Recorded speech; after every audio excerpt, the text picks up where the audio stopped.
अस्सलाम वालेकुम, मैं हूँ शाहिद हुसैन। सिंध की आवाम के लिए सबसे बड़ी खबर है और आज की बड़ी खबर है क्योंकि तकरीबन पिछले 5-6 माह से बल्कि उससे भी ज़्यादा अरसा हो चुका है और अहम तरीन जो महकमे हैं वहाँ पर सरकारी मुलाजमतों पर सिंध हाई कोर्ट ने पाबंदी आयद की थी। एमक्यूम की दरख्वास्त पर अदालत ने हुक्म इम्तना जारी किया था और अब हुक्म इम्तना वापस ले लिया गया है। वजह क्या बनी और एमक्यूम को कमर अदालत में क्यों रुसवाई का सामना करना पड़ा है और जजेस के ऊपर जो इल्ज़ाम आयद किए गए थे वो क्यों महंगे पड़े, उसकी सारी तफसीलात आपके सामने रखेंगे। और अदालत ने बिलाखिर हुक्मनामा क्या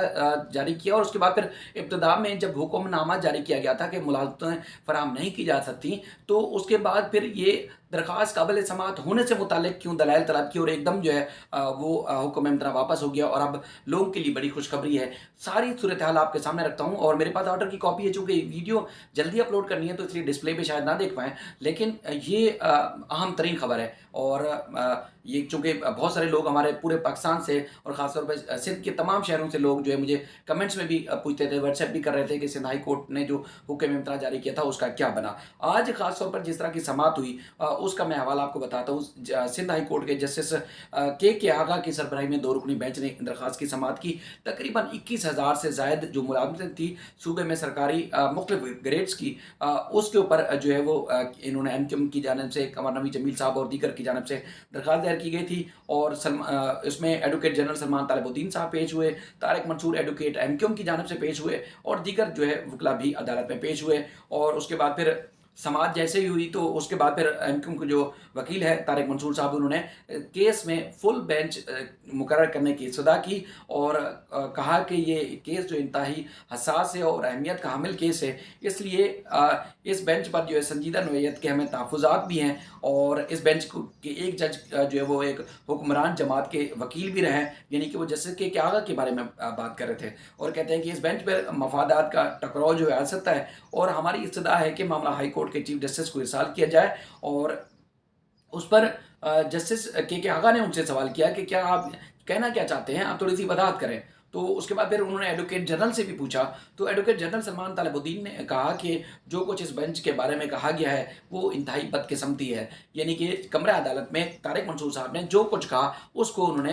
जो है वो अफसोस का इजहार किया एडवोकेट जनरल सलमान तालिबुद्दीन ने। और सलमान तालिबुद्दीन साहब से पहले हम आपको वीडियो में भी एक दफ़ा बता चुके हैं कि गुज़श्ता जब कुछ दिन पहले समाअत जब हुई थी, मेरे ख्याल में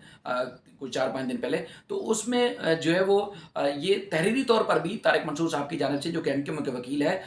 अदालत में, उनके ऊपर जो जस्टिस के आगा साहब हैं उनके ऊपर इल्ज़ामात आयद किए गए थे। तो बहरहाल जो आईबीएस सक्खर के वकील हैं उन्होंने अदालत को कहा कि लार्जर बेंच बनाने के हवाले से जो है कोई ज़रूरत नहीं है और उसके बाद लार्जर बेंच बनाने की आईबीएस सक्खर के वकील ने जो है मुखालफत की। मुकेश कुमार ने अदालत को बताया कि 11 लाख से ज़ायद जो है वो दरख्वास्तें सूबे में आ चुकी हैं, 1 लाख के करीब उम्मीदवारों को जो शॉर्ट लिस्ट जो है वो किया जा चुका है। तारिक मंसूर ने कहा कि नाअहल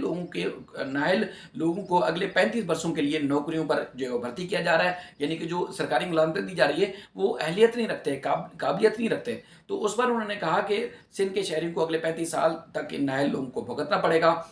उसके बाद फिर अदालत में चूँकि तल्ख़ जुमलों का तबादला हुआ, काफ़ी गुस्से का भी इज़हार किया गया और उसके बाद तारिक मंसूर ने कहा कि जस्टिस के आगा साहब को मुखातिब करके कि आप हुक्मरान जमात के प्रोसिक्यूटर हैं, आप हुक्मरान के जमात के जो यानी कि पीपल्स पार्टी और आसिफ जरदारी के करप्शन केसेस का दिफा करते रहें और आप इसी जमात से जो है मुख्तलिफ केसेस भी जो है वो मुख्तलिफ केसेस भी सुन रहे हैं, तो इसलिए इस केस को ना सुना जाए, आप इस केस को सुन ही नहीं सकते। आप उन्होंने तारिक मंसूर ने कहा कि आज आपने इंसाफ का जो है वो कत्लेआम किया और हमारा जो हक था वो हक जो है नहीं दिया गया। अदालत ने उनको बार बार कहा कि आप रोस्टम छोड़ दें, साइड पे हो जाएं, अगला केस टेकअप कर लेते हैं, लेकिन वो मुसलसल रहे रोस्टम के ऊपर और मुसलसल जो है ज़ोर से यानी कि चीख चीख के कमरा अदालत चूँकि भरा हुआ था, बाहर तक भी आवाज़ आ रही थी, तो जज के बारे में वो जो है वो जो कहना चाहते थे यानी कि जो गुस्से का इज़हार करना चाहते थे तारिक मंसूर साहब एमक्यूएम के जो वकील हैं वो करते रहे। और उन्होंने कहा कि जज साहब ने कहा कि आप जो है जो ज़ाब्ता अखलाक है उसकी खिलाफ वर्जी जो है नहीं कर सकते। तो तारिक मंसूर ने कहा कि ये हमारा भी हक है और हमारे भी हकूक़ हैं, हम भी इंसान हैं, हमें सुना जाए, ये हमारा हक है। और तारिक मंसूर ने कहा कि मैं यूरोप से अपने मुल्क कुछ ख्वाब लेकर आया था और इसलिए इस सूरत हाल में वापस चला जाऊँगा चूँकि हमें सुना नहीं जा रहा। तारिक मंसूर ने वहाँ एक हदीस भी पढ़ के सुनाई और कहा कि मैं अपना केस अल्लाह और रसूल पर छोड़ता हूँ, लेकिन जाने से पहले जज्जों سے متعلق جو ہے ایک حدیث ضرور سناؤں گا۔ تین اقسام جو ہے، تین اقسام میں سے ایک جج جو درست فیصلے کرتے ہیں وہی جنت میں جائیں گے۔ جو جج دانستہ غلط فیصلے کرے یا دانستہ وہ دونوں جو ہے وہ یا نادستہ دانستہ جو دونوں جہنم میں جائیں گے۔ اور اس کے بعد پھر جیسے کہ کیا صاحب جو ہے ان کو بار بار کہتے رہے کہ ٹھیک ہے، thank you very much gentleman, thank you very much gentleman, اور یہ بار بار ان کو بھیجتے رہے۔ اچھا، اس کا تحریری حکم نامہ جو تفصیل سے دیر سے جاری ہوا ہے، اور اس کے پوائنٹ یا اس کے متن تک جانے سے پہلے کچھ میں آپ کو بتاؤں ابتدا میں ہوا کیا تھا کہ سردیوں کی چھٹیاں چل رہی تھی۔ گورنر نوید جمیل صاحب جب یہ اخبارات میں اشتہارات آئے اور سرکاری نوکریوں کی جب بازگشت ہوئی، تو اس کے بعد انہوں نے سندھ ہائی کورٹ میں درخواست دائر کی، اور جسٹس حسن نظر رضوی صاحب کی سربراہی میں جو 2 رکنی بینچ تھا، انہوں نے اس کیس کو جو ہے خاص طور پر اس پہ حکم امتناع جاری کیا، یعنی کہ پہلی سماعت میں سرکاری نوکریوں پر سندھ میں پابندی عائد کر دی تھی۔ اس کے بعد جب روسٹر تبدیل ہوا، چیف جسٹس کے پاس کیس گیا، چیف جسٹس کے پاس بھی جب طارق منصور صاحب گئے تو انہوں نے وہاں پر بھی مختلف ایم کیو کے جب یہ کیسز سن رہے تھے تو اس وقت بھی انہوں نے کافی چیف جسٹس سے بھی تلخ جملوں کا تبادلہ کیا، تحریری طور پر بھی ان کے اوپر سنگین نوعیت کے الزام عائد کیے۔ اس کے بعد پھر یہ کیس بھیج دیا گیا جسٹس کے کیاغا صاحب کو، تو ان کے اوپر بھی انہوں نے کافی غم و غصے کا اظہار کیا۔ اور اس سے پہلے کچھ اور بھی کیسز جب نیب آرڈیننس اور اس کے علاوہ جو نیب کے جو ایس او پیز ہیں اس کے حوالے سے جب جسٹس کے کیاغا صاحب، جسٹس نعمت اقبال کروڑو صاحب اور جسٹس آغا فیصل صاحب کے بارے میں پاس بھی جب کیس آیا تب بھی انہوں نے غم و غصے کا اظہار کیا، یعنی کہ مستقل نوجوان وکیل ہے، قابل ہے، بڑے ماہر ہیں، لوگ ان کو اپریشیٹ بھی کرتے ہیں، مفاد عامہ کے بڑے کیسز لاتے ہیں، لیکن نہ جانے آپ کیا صورت حال ہو گئی ہے، ججز بھی اب ان سے ناراض ہو رہے ہیں ان کے رویے کی وجہ سے۔ تو بہرحال یہ ایک بڑا فائدہ ہوا تھا ان کو، بڑا ایک ریلیف ملا تھا، اور یہ لگ رہا تھا کہ جو مساوی یا جو اربن اور رولر جو شہری ہیں ان کو جو حقوق جو ملیں گے یا ان کو جو سرکاری نوکریاں ملیں گی وہ میرٹ کی بنیاد پر ملیں گی، جب ہائی کورٹ نے حکم امتناع جاری کر دیا۔ لیکن ان کے رویے کی وجہ سے وہ سارا حکم امتناع یا ساری جو ایک کوشش تھی وہ کوشش بھی ساری خراب ہو گئی۔ اب نہ جانے کیا ہے، لیکن ہماری بھی اچھی ان سے دوستی ہے، مناسب بھی نہیں ہے کہ ان کے بارے میں ہم کچھ کہہ سکیں، لیکن عدالت میں جو کچھ ہوا ہے وہ آپ کے سامنے رکھ رہا ہوں۔ عدالت نے جیسے کہ آغا صاحب نے تحریری حکم نامہ جاری کیا اور انہوں نے ایم کیو ایم رہنماؤں کو جو درخواست تھی وہ مسترد کی۔ تحریری حکم نامے کے انہوں نے متن میں کہا کہ ایسی کوئی وجہ پیش نہیں کی گئی جس کی بنیاد پر کیس جو ہے فل بینچ کے سامنے یا اس میں فل بینچ تشکیل دینے کے لیے چیف جسٹس کو ارسال کیا جائے۔ کوئی قانونی جواز موجود نہیں، لیکن اس درخواست کی 8 سماعتیں جو ہو چکی ہیں۔ عدالت نے درخواست گزار کے وکیل یعنی کہ ایم کیو ایم کے وکیل کو درخواست کے قابل سماعت ہونے سے متعلق دلائل طلب کیے تھے۔ درخواست گزار کے وکیل طارق منصور نے درخواست کے قابل سماعت ہونے سے متعلق دلائل دینے کے بجائے بینچ کے اوپر جو ہے انہوں نے توہین آمیز ریمارکس دیے، اور درخواست گزار کے وکیل طارق منصور کی جانب سے بینچ اور عدلیہ کی توہین کی گئی۔ درخواست گزار کے وکیل نے 15 سے 20 منٹ مسلسل توہین آمیز الفاظ استعمال کیے۔ ایم کیو ایم کے وکیل کو بار بار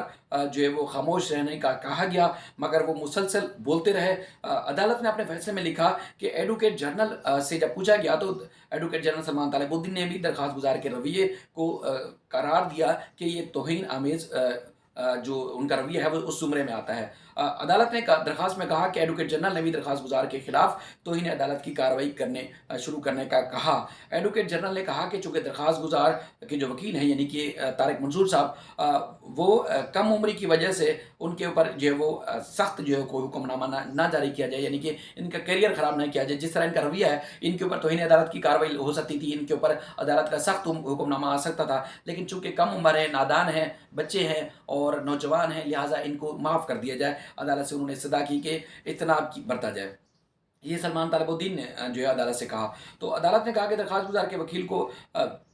تنبیہ کی گئی کہ آئندہ عدالت میں ایسا رویہ جو ہے اختیار نہ کیا جائے، بصورت دیگر درخواست گزار کے وکیل کو قانونی کارروائی کا سامنا کرنا پڑ سکتا ہے۔ ایم کیو ایم نے من پسند افراد کو سرکاری ملازمتوں کے خلاف سندھ ہائی کورٹ میں جو ہے درخواستیں دائر کی تھی، اور سندھ ہائی کورٹ نے صوبائی حکومت کو 21,000 سے زائد سرکاری ملازمتیں فراہم کرنے سے روک دیا تھا۔ لیکن آج جو حکم نامہ آیا ہے، اب سرکاری ملازمتیں چاہے وہ اب کس کو بھی دیں، اب اس پہ تو ہم کچھ نہیں کہہ سکتے، لیکن اب وہ راستے کھل گئے جو سندھ ہائی کورٹ نے تقریباً کچھ عرصہ پہلے पहले पाबंदी आयद की थी एमक्यूएम की दरखास्त पर। अब ये इतना बड़ा केस, अहम केस, अब शायद ही तारिक मंसूर साहब गुस्सा ना करते और कानूनी तौर पर दलाइल देते और कानूनी तौर पर अपना केस जिस तरह पहले अपने बेंच के सामने रखा था, तो शायद वो कानूनी तौर पर पेश करते, तो शायद मेरिट की बुनियाद पर और जिस तरह एमक्यूएम चाह रही थी इस तरह उनको रिलीफ मिल सकता था। लेकिन तारिक मंसूर साहब के इस गुस्से की वजह से शायद मुझे लग रहा है शायद ये लोगों को जो इंसाफ है या उनको जो मेरिट पर कत्लेआम समझने की अब उनकी वजह से भी होगा। हालांकि एमक्यूएम ने बड़ी भरपूर कोशिश की थी कि जिस तरह अर्बन या रूरल सिंध के जो शहरी हैं उनको मसावी यानी कि कोटा सिस्टम से हट के मेरिट के ऊपर जो है मुलाजमतें फराहम की जाए। ये इंतहाई अहम तरीन खबर थी। बहुत सारे लोग पूछ रहे थे, इसलिए मैंने फौरी कोशिश की कि आप तक पहुँचाऊँ। अपना ख्याल रखिएगा। मजीद बेशुमार खबरें अगली वीडियो में आपके सामने रखूँगा। अल्लाह हाफिज़।